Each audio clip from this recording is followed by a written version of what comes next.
কিরে বেটা, একটা জিনিস আমি সবসময় খেয়াল করি, তুই এখানে যখনই আসোস ওই ছেলেটার দিকে তাকাই থাকোস কেন? ও কি তোর কোনো পরিচিত কেউ নাকি? না রে ভাই, তুই ছেলেটার দিকে তাকা। দামি মোবাইল, হাতে দামি ঘড়ি, আবার নিজের বাইকও আছে। ছেলেদের জীবন তো এরকমই হওয়া দরকার।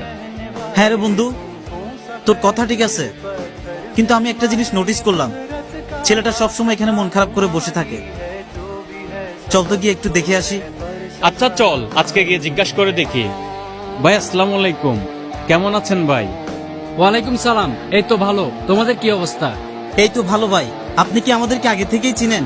হ্যাঁ, তোমাদেরকে তো সবসময় দেখি, তোমরা দুই বন্ধু একসাথে বসে আড্ডা দাও, এগুলো দেখে আমার ভালো লাগে।